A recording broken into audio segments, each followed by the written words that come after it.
Assalamualaikum warahmatullahi wabarakatuh. Hai Sobat Mbak Tiwul, apa kabar semuanya? Semoga dalam keadaan sehat dan baik-baik saja serta dilancarkan segala urusannya hari ini ya.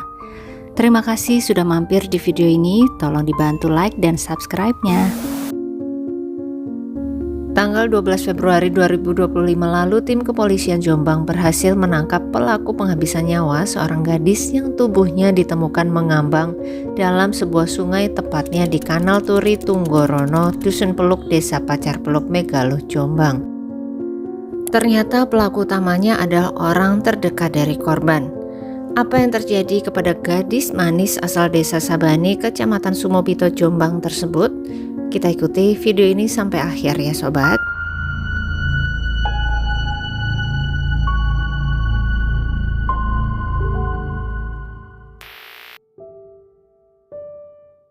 Putri Regita Amanda adalah seorang gadis manis kelahiran 22 Agustus 2006 asal Desa Sebani, Kecamatan Sumobito, Jombang. Kita sebut saja dengan panggilan Putri ya sobat. Putri ini adalah anak piatu atau ibunya yang bernama Wiwit Indayati telah tiada sejak 1 tahun lalu. Putri pun menjadi satu-satunya teman sang ayah sekarang di rumah. Karena kakak dari Putri sudah berkeluarga dan bekerja di Surabaya dan mereka hanya 2 bersaudara. Sang ayah yang bernama Pak Misman sangat menyayangi putri bungsunya tersebut. Di usianya yang sudah tidak muda lagi, yaitu sekitar 60 tahun, Pak Misman selalu berusaha melindungi Putri. Putri saat ini sudah duduk di bangku kelas 12 SMA atau kelas 3 SMA YPM Sumobito, Jombang, dan sebentar lagi akan lulus, tinggal hitungan bulan. Sebagaimana anak muda zaman sekarang, Putri juga senang mencari kenalan teman baru dari media sosial. Siapa tahu bisa nemu gebetan juga dari sana. Hingga akhirnya benar saja, sudah 1 bulan ini Putri dekat dengan seorang pemuda asal Desa Sembung, Perak, Jombang. Namanya Adiansyah Putra, usianya 18 tahun. Beberapa kali bertegur sapa dan ngobrol seru di Facebook, Putri dan Putra pun akhirnya menjadi sepasang kekasih dan memutuskan untuk segera bisa ketemu langsung. Mereka pun sepakat untuk membuat janji temu di hari Senin tanggal 10 Februari 2025 sore di wilayah Kecamatan Mojowarno. Putri tidak sabar untuk segera bertemu muka dengan kekasih online-nya tersebut. Tibalah hari yang ditunggu-tunggu oleh Putri. Setelah seharian beraktivitas seperti biasa, di hari Senin menjelang sore itu dia bersiap, berganti baju, mengenakan sweater cantik berwarna kuning dan celana panjang warna hitam. Cerah banget penampilannya di sore itu. Sekitar pukul 4 sore, Putri pun pamit kepada ayah tersayangnya Pak Misman. Dan agar diizinkan, Putri meminta izin pergi keluar rumahnya dengan alasan ada COD atau belanja barang sistem janjian dengan penjual di suatu lokasi. Tapi Putri saat itu tidak menyebutkan lokasinya kepada sang ayah. Mendengar permintaan izin dari anaknya tersebut, Pak Misman pun mengiyakan dan berpesan, "Pulangnya jangan terlalu malam ya nak." Putri pun kemudian salim dan segera melajukan sepeda motor Varionya. Tidak lupa dia juga membawa handphone kesayangannya. Putri pergi menuju ke tempat janjian dengan Putra di Kecamatan Mojowarno dengan terus mengingat pesan ayahnya untuk tidak pulang terlalu malam. Jam di dinding rumah Pak Misman pun terus berdetak. Sudah lewat dari waktu sholat Isya. Kenapa Putri belum pulang juga ya? Pak Misman mulai merasa gelisah di rumah. Beliau mencoba menghubungi handphone anak gadisnya tersebut. Sudah jam 8 malam, kenapa Putri belum juga pulang dan tidak ada kabar? Tidak seperti biasanya. Handphonenya pun tidak aktif. Aduh Putri, ada apa ini? Pak Misman dan Pak Suwari, sang adik, terus mencoba menghubungi handphone Putri. Jam 8, jam 9, sampai jam 10 tidak juga aktif handphone anak itu. Perasaan Pak Misman dan keluarga pun semakin tidak karuan sobat. Mereka tidak bisa tidur malam itu. Ketika jam menunjukkan pukul 1 malam, Pak Misman mencoba lagi. Kali ini berhasil nyambung. Handphone Putri aktif lagi. Tapi sayang tetap tidak diangkat. Ya Allah nak Putri, kemana dirimu? Pak Misman semakin gelisah. Malam itu menjadi malam yang paling panjang yang pernah dirasakan oleh beliau. Hingga sinar matahari menyapa di hari Selasa tanggal 11 Februari, Putri belum juga pulang ke rumah. Berjarak sekitar 18 km dari desa tempat Pak Misman menunggu kepulangan Putri di kawasan Sungai Kanal Turi, Tunggorono, Dusun Peluk, Desa Pacar Peluk, Megalo, Jombang, 2 orang warga yang melintas di wilayah tersebut pada pukul 5:30 pagi dikejutkan dengan penampakan sesosok tubuh manusia yang hanyut mengikuti aliran sungai. Menyadari ada sesuatu yang tidak beres, warga tersebut segera meminta tolong kepada warga lainnya di sekitar untuk mengangkat sesosok tubuh itu. Dengan bantuan sebatang kayu serta seutas tali tambang, mereka pun berhasil mengangkat tubuh tersebut ke tepian sungai supaya tidak terus hanyut dan menghilang. Ternyata itu adalah sosok gadis muda berambut lurus panjang dengan beberapa bekas serangan benda tumpul di kening dan perutnya. Pakaiannya masih lengkap, ada kalung serta cincin yang menempel di tubuh gadis itu. Namun para warga yang berkerumun tidak ada yang mengenalinya. Mereka pun kemudian melaporkan penemuan ini ke pemerintah desa Pacar Peluk dan diteruskan ke Polsek Megalo. Tim kepolisian pun segera menuju ke lokasi penemuan tubuh. Tidak ditemukan identitas ataupun benda pribadi yang bisa membuka tabir identitas gadis tersebut sama sekali di sana. Hanya ada pakaian berupa sweater kuning dan celana panjang hitam serta perhiasan yang menempel di tubuhnya. Dugaan sementara tubuh tersebut adalah korban penghabisan nyawa oleh seseorang. Polisi pun mengevakuasi tubuh tersebut dan dibawa ke RSUD Jombang untuk identifikasi lebih lanjut. Berita ini pun seketika menjadi viral di media sosial dan juga sampai ke telinga keluarga Pak Misman yang dari semalam masih menunggu kepulangan Putri. Pihak RSUD Jombang akhirnya berhasil mengidentifikasi tubuh tersebut sebagai Putri Regita Amanda, gadis 18 tahun. Setelah dihubungi oleh pihak berwenang, keluarga Pak Misman pun segera pergi menuju RSUD Jombang itu untuk mengidentifikasi lebih lanjut. Hati sang ayah sungguh tak karuan saat itu. Dan benar saja sobat, begitu sampai di ruang tempat tubuh Putri berada, Pak Misman segera mengenali bahwa itu adalah Putri, anaknya yang sudah semalam tidak pulang. Ya Allah, apa yang terjadi pada Putri? Pak Misman betul-betul terkejut menghadapi peristiwa ini. Baru saja 1 tahun lalu sang istri berpulang. Sekarang putri bungsunya harus menyusul. Beliau pun meminta kepada pihak kepolisian untuk segera memproses kasus ini dan menemukan siapa pelaku yang sampai hati berbuat seperti ini kepada anak kesayangannya. Tim kepolisian segera bergerak melakukan penyelidikan. Mereka memeriksa beberapa saksi termasuk 2 warga yang pertama menemukan tubuh Putri dan juga beberapa teman sekolah Putri. Dan tidak ketinggalan, tim kepolisian juga menyelidiki rekaman isi handphone dari Putri.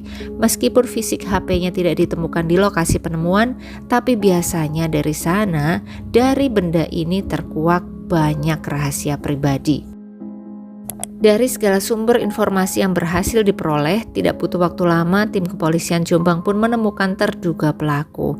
Dan pada hari Rabu tanggal 12 Februari 2025 pukul 4:30 sore, mereka akhirnya menangkap seorang pemuda bernama Adian Syah Putra berusia 18 tahun dan seorang temannya yang juga terlibat bernama Ahmad Thorik usia sama 18 tahun di sebuah warung kopi di Jalan Raya Gudo, Jombang. Adian Syah Putra pun mendapat hadiah timah panas karena berusaha melawan saat penangkapan. Kemudian dari sana mereka menuju ke Kunjang Kediri untuk meringkus 1 orang lagi bernama Lutfi Veda yang berusia 32 tahun. Ternyata terduga pelaku penghabisan nyawa dari Putri tidak hanya 1 orang sobat, tapi 3, dan mereka pun mengakui perbuatannya serta menceritakan bagaimana kronologi kejadiannya. Berawal dari janji temu yang dibuat oleh Adian Syah Putra yang tidak lain adalah Putra, kekasih online dari Putri, pada hari Senin tanggal 10 Februari sore lalu.